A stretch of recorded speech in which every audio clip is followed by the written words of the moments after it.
Hi అండి. ఈరోజు నేను పుట్నాలు తీసుకోవటం వల్ల బెనిఫిట్స్ ఏంటో చెప్పబోతున్నాను. పుట్నాలు హెల్త్‌కి ఎంతో మంచిదండి. వేయించిన శనగపప్పు గురించి అందరికీ తెలుసు. వీటిని వేపుళ్ళు, పచ్చళ్ళలో వాడుతుంటారు. వీటిని తినడం వల్ల ఎన్నో ప్రయోజనాలు ఉన్నాయండి.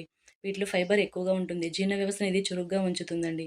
దీనివల్ల అజీర్ణ సమస్యలన్నీ తగ్గుతుంటాయి. పుట్నాల పప్పులో తక్కువ క్యాలరీలు ఉంటాయండి. ఇవి ప్రతిరోజు తీసుకుంటే ఎముకలు ఆరోగ్యంగా ఉంటాయండి. వీటిని స్నాక్స్ లాగా చాలామంది తింటారు. ఇందులో ఫైబర్, ప్రోటీన్ పుష్కలంగా ఉంటాయండి. దీనివల్ల బీపీ కంట్రోల్ అవుతుంది. ఇది గుండె ఆరోగ్యాన్ని కాపాడుతుందండి. పుట్నాల పప్పులో ఎక్కువగా ఫాస్ఫరస్ ఉంటుంది. ఇది రక్తపోటును తగ్గించేందుకు సహాయపడుతుందండి. పుట్నాల పప్పు షుగర్ ఉన్న వారికి చాలా మంచిది. ఇది గ్లూకోజ్ హెచ్చుతగ్గుల్ని సరిచేస్తుంది. షుగర్ లెవెల్స్ ఒక్కసారిగా తగ్గకుండా చూస్తుందండి. ఇమ్యూనిటీని పెంచేందుకు హెల్ప్ చేస్తుంది. క్యాన్సర్ ప్రమాదాన్ని తగ్గించడంలో కీలక పాత్ర పోషిస్తుందండి. ఈ పుట్నాలు తీసుకుంటే చర్మం నుండి దద్దుర్లు, గజ్జి, తామర త్వరగా తొలగించే సామర్థ్యాన్ని కలిగి ఉంటుందండి. చర్మంపై ముడతల్ని తొలగిస్తుందండి. ఈ పుట్నాలు ఎక్కువగా తింటే జుట్టురాల సమస్య ఉండదండి. గర్భిణీ స్త్రీలు పుట్నాలు సరైన నిష్పత్తిలో తీసుకోవడం వల్ల వారికి, గర్భస్థ శిశువుకు మేలు జరుగుతుందండి. మీకు ఈ వీడియో నచ్చితే ప్లీజ్ సబ్స్క్రైబ్ చేయండి, లైక్ చేయండి, కామెంట్ చేయండి.